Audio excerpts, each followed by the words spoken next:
souhaiter la bienvenue à tous pour notre réunion de ce jour, vendredi, donc le jour de la prière. Et puis bienvenue à tous, bienvenue aux chrétiens de l'église d'Oni, et puis bienvenue à ceux qui sont là pour l'occasion aussi de venir nous soutenir dans ce temps de prière. Et nous voulons vraiment que ce soit un moment intensif, et je crois que Dieu nous attend. Il y a le rendez-vous divin, et puis nous voulons répondre présent parce que c'est tellement important pour nous d'avoir ces temps de prière, et non seulement de prière mais aussi de communion fraternelle. Je bénis Dieu pour ce moyen que nous avons aujourd'hui de pouvoir aussi nous tenir dans la présence de Dieu, de vous sentir là dans la prière, même si on est peut-être isolés les uns et les autres dans nos maisons, peut-être en couple, en famille. Mais ce qui est merveilleux, c'est qu'on sait que vous êtes là et qu'on sent votre présence. L'apôtre Paul le disait à un moment donné, je ne suis pas présent physiquement parmi vous, mais en esprit, je suis avec vous. Et je voudrais aussi dire quelque chose qui, pour moi, est fort dans ces moments, c'est que je sens vraiment, par l'Esprit de Dieu, la prière des uns et des autres. Et c'est tellement important pour nous de nous tenir dans la présence de Dieu. Et je voudrais dire que vos prières ne sont pas inefficaces, ne sont pas inutiles, mais il y a quelque chose qui se passe. Chaque fois que l'on prie, quelque chose se produit, et nous ne devons pas négliger dans la prière. Et ce soir, donc, nous allons avoir la joie d'écouter Johan, qui va nous apporter le message de la parole de Dieu. Vous allez le voir par la suite. On va écouter la prédication de la parole de Dieu que va nous apporter Johan, et puis je vous retrouve dans quelques instants après la prédication, et on va échanger sur des sujets de prière pour que vous puissiez être orientés dans ce temps de prière. Donc je vous dis à tout de suite, que Dieu vous bénisse et que Dieu bénisse Johan.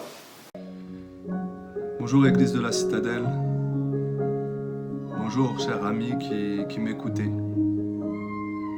J'aimerais au travers de cette vidéo vous encourager, vous exhorter, ou plutôt nous encourager ensemble, nous exhorter ensemble. Ces temps compliqués, dans ces temps difficiles, ces temps d'épreuve, nous avons tellement besoin encore d'entendre la parole de Dieu.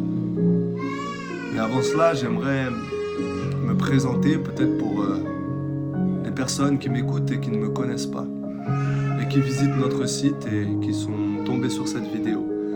Je m'appelle Johan Benwala, je suis pasteur au sein de l'Assemblée de Dieu de Cergy-Pontoise.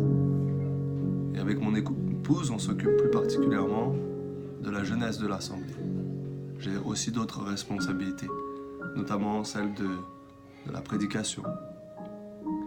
Ainsi, j'espère, au travers de ces quelques mots que je vais partager avec vous,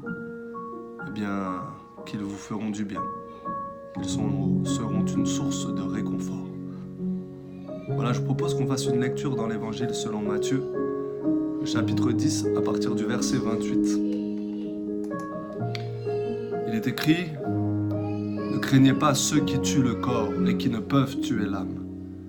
Craignez plutôt celui qui peut faire disparaître et l'âme et le corps dans la géhenne. Ne vend-on pas 2 moineaux pour un as ? Cependant, il n'en tombe pas un seul à terre, indépendamment de votre Père. Quant à vous, même les cheveux de votre tête sont tous comptés. N'ayez donc pas peur, vous valez plus que beaucoup de moineaux. » Nous disons Amen. Je vous propose qu'on puisse prier ensemble avant d'aller plus loin. Notre Père, nous nous plaçons devant toi maintenant. Merci pour ta parole, elle est la vérité. Je prie pour que tu viennes ouvrir les yeux, pour qu'on contemple les merveilles de ta loi. Père, fais-nous du bien encore au travers de ta parole. Seigneur, nous reconnaissons que notre plus grand besoin, c'est toi. C'est de te connaître. C'est d'encore comprendre ton amour immense, Père, qui t'a poussé à livrer ton Fils pour nous. Je prie, Père, pour que tous ceux et celles qui vont m'écouter, puissent recevoir ta parole dans un cœur bien disposé. Mes frères et sœurs chrétiens, mais aussi les amis, peut-être ceux qui sont dans une forme d'approche de la foi chrétienne, mais aussi ceux qui tomberont par hasard sur cette vidéo, bénis-les. Dans le nom de Jésus, tu bénis également notre pays qui en a tant besoin. Au nom de Jésus, Père, j'ai prié. Amen. Jésus, dans le contexte de notre texte, s'adresse à ses disciples et leur fait part des possibilités de persécution et les avertit que pour certains, ils mourront à cause de leur foi. Certains voudront les tuer pour avoir témoigné de Jésus. Et dans ce contexte, il leur dit « Ne craignez pas ceux qui tuent le corps, mais qui ne peuvent tuer l'âme. » Alors il est vrai que nous, en France, nous ne sommes pas du tout dans un contexte où, à cause de notre foi, nous risquons la mort physique. Je ne dis pas qu'il n'y a pas de difficultés liées au témoignage que nous rendons au Seigneur Jésus, mais nous ne vivons pas des temps de persécution physique, en tout cas pas à ce point. Et pourtant, il y a d'autres sources d'inquiétude, d'autres sources d'angoisse finalement, particulièrement en ce moment.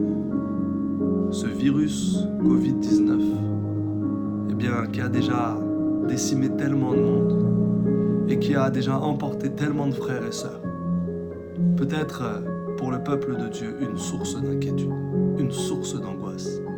Et j'aimerais me dire, ne crains pas ce virus, ne crains pas ce Covid-19.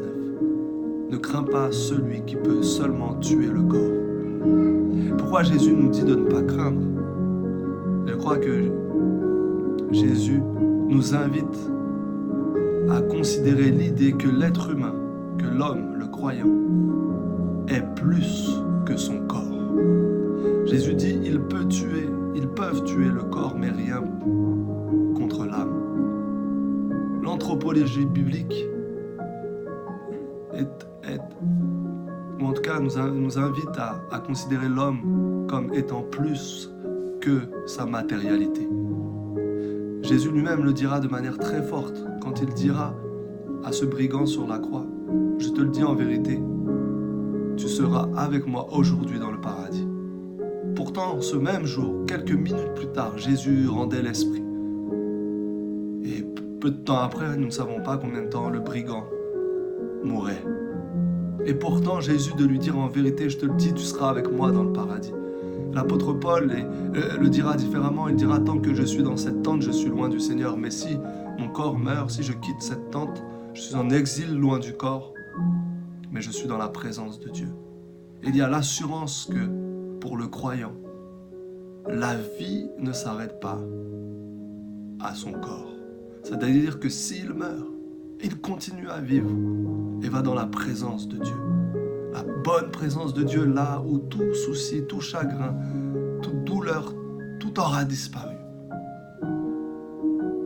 C'est la raison principale pour laquelle Jésus nous dit de ne pas craindre ceux qui peuvent tuer le corps. C'est parce qu'ils ne peuvent pas avoir raison de notre vie. Paul dira que rien ne peut nous séparer de l'amour de Dieu. Rien ne peut nous priver de cette communion avec Dieu. Rien ne peut nous séparer de lui. Alors ne crains pas, mon frère, ma soeur. Prends courage, ne crains pas ce virus. Je me suis posé la question du coup, pourquoi nous, chrétiens, enfants de Dieu, avons-nous encore peur de la mort? Et il y a plusieurs choses à dire, mais très rapidement, je pense la première raison que j'aimerais soulever, c'est parce que la mort reste quelque chose d'anormal, reste quelque chose qui n'aurait pas dû être. Nous savons que, selon la Bible, la mort est venue avec le péché, la désobéissance de l'homme et de la femme. Et que la mort n'était pas ce que Dieu souhaitait pour l'homme. Et ainsi, c'est comme si quelque chose prenait place qui n'aurait pas dû. Et pour ceux qui ont déjà vu quelqu'un, un corps mort, de surcroît celui d'un proche, c'est horrible, répugnant, dégoûtant même. Parce que la mort n'est pas ce que nous aurions dû vivre. Mais la seconde raison, je crois la principale cause de notre crainte de la mort, c'est parce que nous ne réalisons pas assez la portée des paroles de Jésus. Jésus qui pouvait dire, celui qui croit en moi a la vie éternelle. Celui qui croit en moi vivra quand bien même il serait mort. Là, il parle du corps physique. C'est-à-dire que même s'il meurt physiquement, il continue à vivre. Nous ne réalisons pas la portée même de l'évangile. Nous sommes passés de la mort à la vie. Nous sommes vivants. La Bible dit que Dieu est le Dieu des vivants, le Dieu d'Abraham, d'Isaac et de Jacob. Alors mon frère, prends courage, ne crains pas ce qui peut tuer le corps. Parce qu'en Christ, tu es vivant. Enfin, je pense qu'une des raisons pour lesquelles nous avons peur de la mort, c'est que nous n'avons jamais vécu une vie en dehors de ce corps. Et de nous imaginer vivre en dehors de ce corps, nous imaginer cette vie après la mort physique, on a du mal. On n'a connu qu'une vie incarnée. Et à l'idée de vivre une vie désincarnée, on perd nos repères et c'est compliqué. Et enfin, nous avons peur de la mort parce qu'elle nous prive tout simplement d'interaction avec ceux que nous aimons. Mais malgré toutes ces choses, Jésus nous dit ne pas craindre ceux qui peuvent tuer le corps, parce qu'ils ne peuvent pas nous tuer véritablement.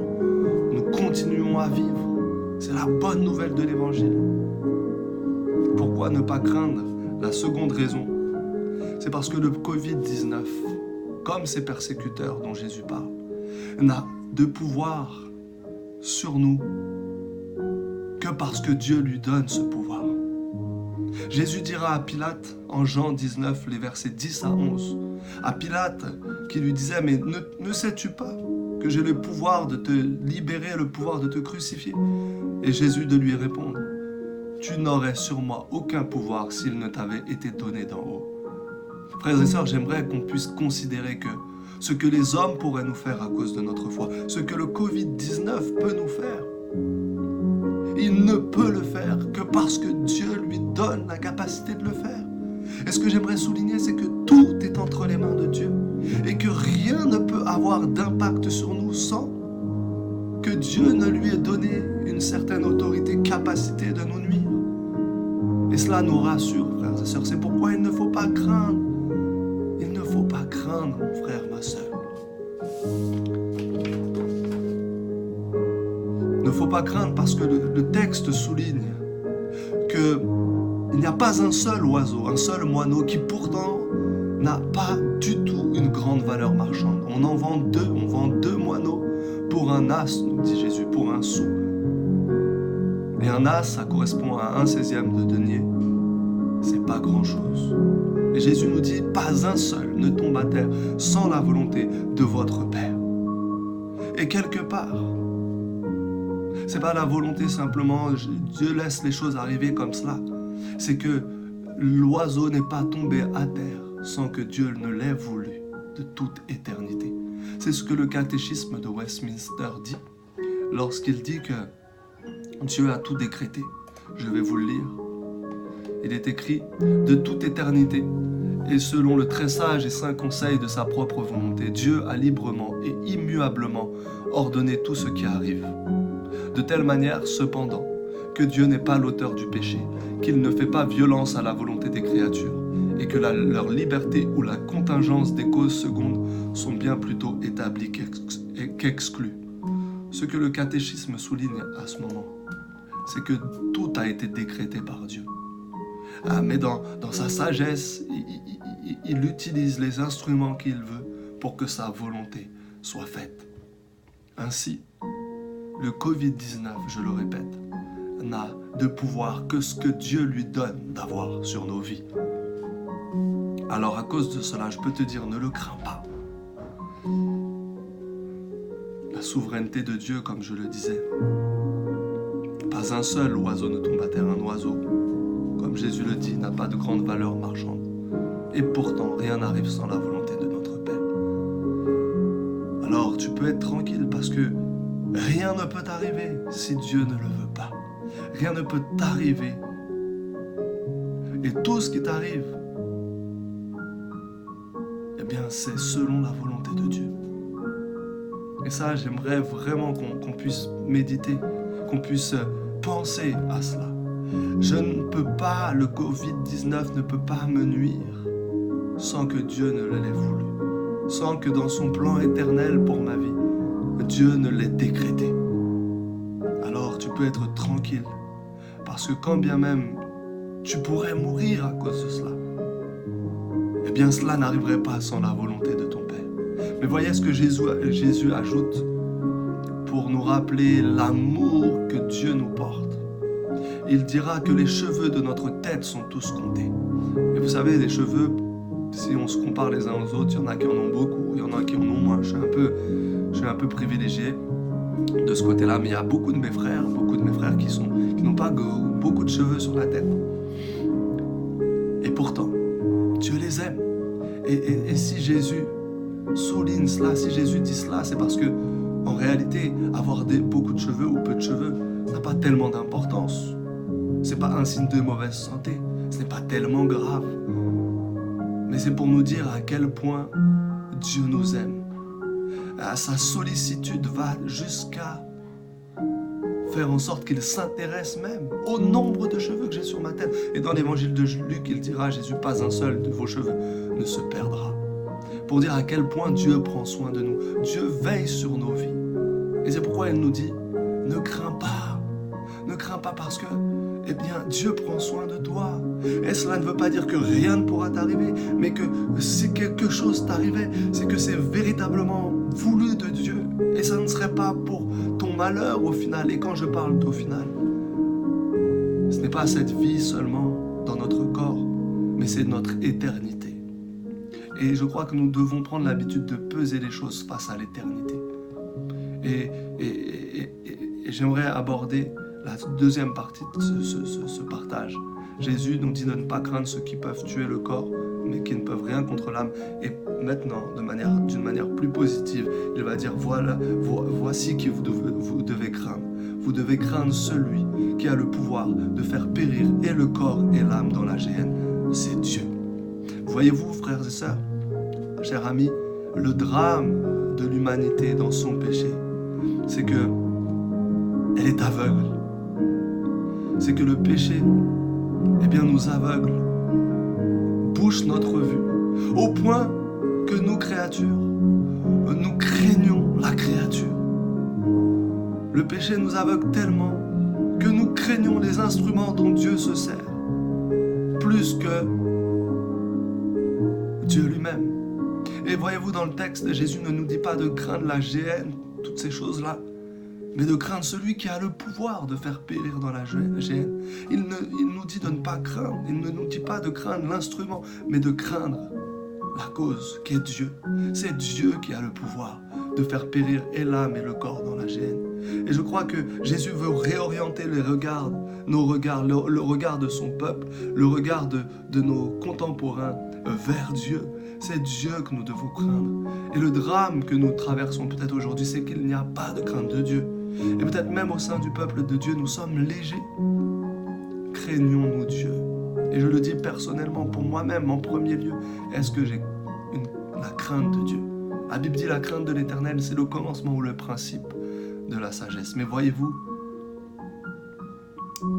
c'est là où on voit la bêtise ou la folie de l'humanité, dont je fais partie. C'est que nous craignons la créature plus que le Créateur. Nous honorons plus la créature que le Créateur. Et lorsque nous craignons la créature plus que le Créateur, nous faisons de la créature ce qu'elle n'est pas. Nous faisons d'elle un Dieu. Et lorsque nous ne rendons pas à Dieu la crainte qui lui est due, l'honneur qui lui est dû, nous faisons de lui un Dieu à notre image. Mais Jésus nous invite à réorienter nos regards. Il nous dit, craignez celui qui a le pouvoir de jeter, de faire périr et l'âme et le corps dans la géhenne. Et ainsi, il oriente aussi nos regards vers la fin des temps. Alors que nous avons les regards fixés sur l'instant T que nous vivons, nous regardons aujourd'hui. Nous avons peur pour notre vie tout de suite, alors que Jésus nous invite à considérer celui qui est le juge suprême, qui un jour, sur son trône, jugera tout un chacun, devant qui tout homme devra rendre compte. Et pourtant, nous balayons cette idée d'un revers de la main. Mais Jésus nous dit, craignez celui qui a le pouvoir de faire périr et l'âme et le corps dans la géhenne. Il oriente nos regards vers Dieu, le juge suprême. Il oriente nos regards vers ce temps du jugement dernier, parce qu'il veut que nous considérions Dieu dans tout ce qu'il est. Il veut que nous considérions notre vie à l'aune de ce grand jour. Et je crois que nous avons un exemple frappant avec Pierre. Pierre, ce disciple impétueux, ce disciple plein d'audace, et qui pourtant, devant cette servante, lorsque Jésus allait être crucifié, eh bien, cette servante lui dira, mais toi aussi tu es un Galiléen, tu es un disciple de Jésus. Il le niera. Et il niera 3 fois être un disciple de Jésus-Christ. Et il pleurera amèrement. Et pourquoi en est-il arrivé là? Mais bien, tout simplement, la raison, c'est parce qu'il avait peur de mourir. Il avait peur des hommes qui pouvaient faire mourir son corps. Et à ce moment-là, il craignait plus les hommes que Dieu lui-même. Et il pleura amèrement. Jésus le restaurera. Et la tradition rapporte que Pierre finira par mourir martyr, crucifié la tête en bas. Parce que quoi? Parce qu'il craignait plus Dieu que les hommes. Pierre avait connu un revirement total. Il craignait les hommes et avait renié Christ. Et maintenant voici qu'il craignait Dieu et était prêt à mourir pour lui. Je crois que, à l'instar de Pierre, Jésus nous invite à ne pas craindre pour notre corps. Non pas qu'il le méprise, non pas qu'il le néglige, mais à ne pas craindre ceux qui peuvent lui faire du mal. À ne pas craindre ce virus qui peut avoir raison de notre vie physique, mais à craindre celui qui a tout pouvoir dans le ciel et sur la terre. À craindre celui qui est le juge suprême. À craindre celui devant lequel nous devrons un jour tous rendre compte. Je t'invite, mon ami, à considérer mes paroles. Et peut-être que tu n'es pas d'accord avec moi et tu as le droit, mais je t'invite juste à réfléchir à ce que je dis.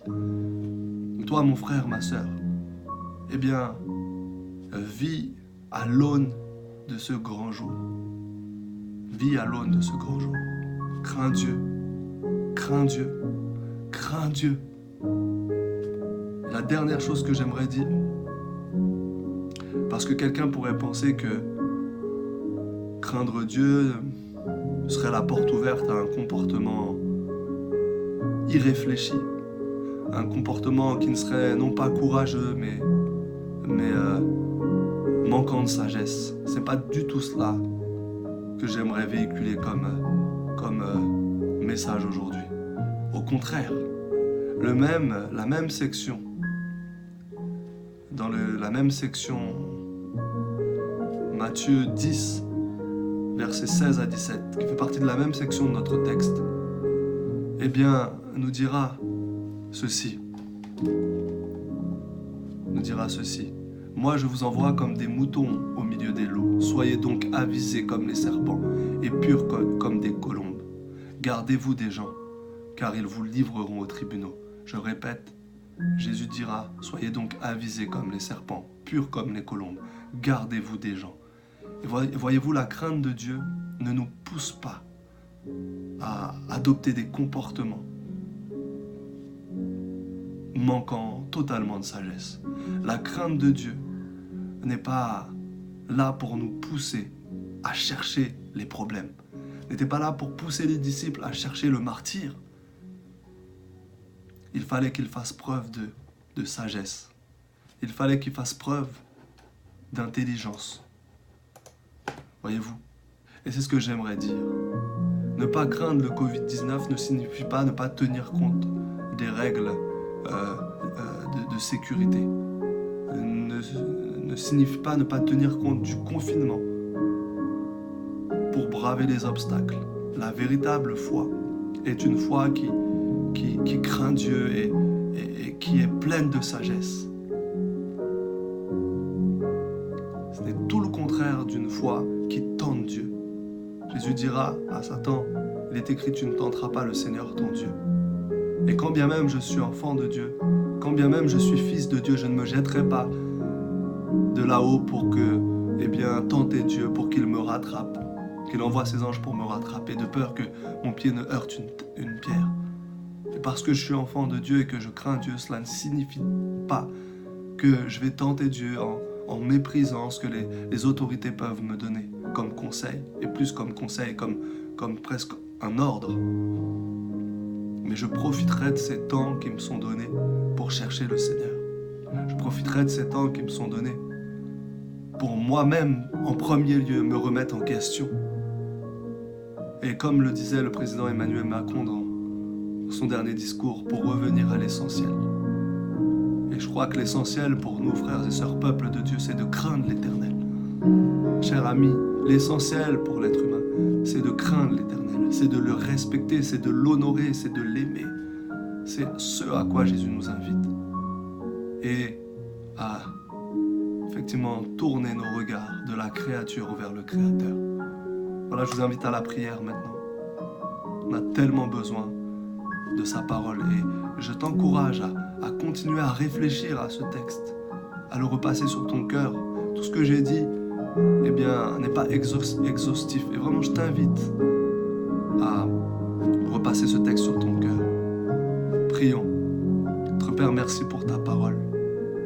Et je prie qu'au-delà des mots que j'ai partagés, au-delà des paroles que j'ai partagées, tu poursuives ton œuvre dans les cœurs de chacun. Père, que ton peuple puisse être encouragé par ta parole, que tu nous gardes de nous troubler, que tu nous gardes d'être dans la crainte. Tu nous donnes de te craindre, tu nous donnes de t'honorer, tu nous donnes, toi, de t'aimer, de te respecter, Père. Oh, je prie pour que tu orientes nos cœurs, tu orientes nos regards vers toi, mon Dieu, celui qui est assis sur son trône, celui qui règne, celui qui est souverain, celui qui garde nos vies, celui qui prend soin de nous, celui qui nous aime tant au point de savoir de combien nous avons de cheveux sur notre tête. Je prie, mon Dieu, ce soir, pour que tu parles aussi à celui ou à celle qui n'est pas aujourd'hui chrétien, qui ne se réclame pas de Christ. Je prie pour qu'il réfléchisse, je prie pour qu'il se pose des questions, je prie pour que tu fasses ton œuvre dans nos cœurs, le cœur de ton peuple, mais aussi le cœur de nos contemporains, mon Dieu. Que tu agisses, que tu fasses ton œuvre dans notre pays. Dans le nom de Jésus, Père, je prie et j'ai prié.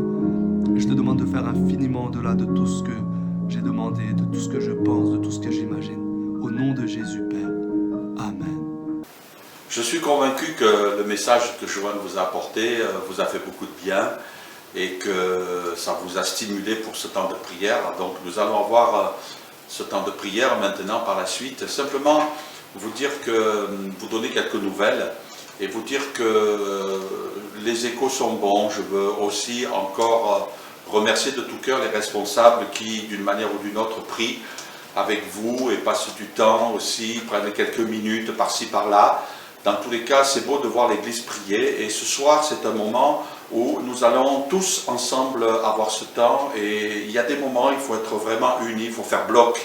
C'est bien qu'il y ait des petits groupes par-ci par-là dans la semaine qui prient et c'est très important, mais aussi ce que nous devons faire, c'est aussi nous unir avec des moments où ce sont des moments, j'appellerais peut-être des moments compacts, où nous nous retrouvons les uns et les autres ensemble dans la prière. Donc ce soir, n'hésitez pas à passer du temps ensemble et puis mettez l'Église, le peuple de Dieu dans la présence du Seigneur. Ce que je voudrais dire aussi, c'est que nous bénissons Dieu parce qu'il y a vraiment une protection de Dieu sur notre Église. Et les cas qui ont été annoncés, les choses s'améliorent et puis nous n'avons personne d'hospitalisé à notre connaissance. Mais dans tous les cas, il faut continuer à prier et de prier aussi pour les autres églises qui nous entourent et qui ont vraiment besoin de la grâce de Dieu. Même sur le plan national, nous n'avons pas eu de cas particuliers, de situations vraiment dramatiques, même s'il y a eu des frères et sœurs qui ont été hospitalisés, des pasteurs qui ont été hospitalisés, les choses semblent bien évoluer. Même au niveau des EHPAD, nous avons dans les assemblées de Dieu beaucoup d'EHPAD aussi, et nous avons eu un rapport de toutes ces maisons de retraite de personnes âgées. Donc les choses semblent aller bien aussi, même au niveau du personnel, au niveau des personnes âgées. Donc il y a la grâce de Dieu et je suis convaincu que ce sont nos prières qui permettent de préserver, de garder le peuple de Dieu. Prions toujours pour le personnel soignant, nous en avons dans notre Église et nous voulons vraiment prier pour eux, les soutenir, qui sentent notre prière. Ils sont pour nous comme des Moïse sur la montagne et nous sommes des Aaron et des Hur, nous les soutenons dans la prière. Et non seulement que Dieu les préserve, mais que Dieu fasse d'eux des témoins aussi. Des témoins parce qu'ils ont la paix, parce qu'ils ont la joie et qu'ils vont pouvoir témoigner auprès de leur entourage de la protection de Dieu. Voilà, donc c'est quelque chose aussi que je mets sur votre cœur ce soir pour que vous puissiez prier. Merci aussi à tous les frères et sœurs qui viennent nous contacter pour les offrandes. Vous savez que nous sommes en début de mois et je veux vraiment remercier pour le soutien et je voudrais vraiment vous encourager, mes frères et sœurs, à aussi vous considérer comme une priorité l'église d'Oni. Je crois que quelquefois on a tendance un peu à se disperser, mais soyez fidèles dans l'offrande. Jean-Marc avec Arnaud ont travaillé pour que sur le site de l'église, donc le site monégliseasergy.com, complètement en haut de l'écran, sur la droite, donc vous avez un petit menu qui s'appelle Donner, et là vous avez plusieurs possibilités pour apporter votre offrande et donner à l'œuvre de Dieu pour que notre église soit soutenue et puisse faire face aux besoins et aux frais que nous avons actuellement. Juste un petit mot aussi, pour dimanche, nous allons nous retrouver. Je voudrais vous rappeler notre rassemblement dimanche matin à 10h30, donc soyez fidèles aussi. À ce moment-là, nous allons avoir un temps d'échange aussi de la parole de Dieu, et le Seigneur a mis sur mon cœur un thème que j'aimerais partager avec vous, et je crois que c'est le thème de Dieu pour nos besoins d'aujourd'hui, pour ce que nous sommes en train de vivre aussi. Donc je vous invite à venir me rejoindre à 10h30, nous partagerons la parole de Dieu. Nous aurons aussi Rebecca et Maël qui vont nous conduire dans la louange depuis leur maison. Alors c'est vrai que les qualités ne sont pas tout à fait les mêmes que lorsque nous sommes rassemblés, mais l'important c'est le message qui est véhiculé au travers des chants, au travers de la prédication. Donc soyez là et puis venez nous rencontrer. Je voudrais aussi vous rappeler que dimanche matin, nous aurons un temps de Sainte Seine. Je pense que ça va nous amener aussi à une communion plus forte, même si physiquement nous sommes éloignés. Nous prévoyons ce moment de Sainte Seine. Donc préparez tout chez vous pour que ensemble, au moment où nous donnerons les indications sur l'écran, vous puissiez prendre ce moment de Sainte Seine avec nous et on sentira cette force de la communion fraternelle. Sur l'écran vont vous être affichés maintenant les sujets de prière, donc vous pourrez les lire tranquillement, les garder peut-être même sous vos yeux pendant ce temps de prière, et donc ensemble nous pouvons intercéder. Voilà, j'ai été heureux d'être avec vous ce moment, mais aussi vous dire que j'attends avec beaucoup d'impatience ce moment dimanche où nous allons nous retrouver dans la présence de Dieu, et je pense que vraiment le Seigneur nous réserve de bons moments. Que Dieu vous bénisse pour ce temps de prière, et je vous dis à bientôt. Que Dieu vous bénisse. Au revoir.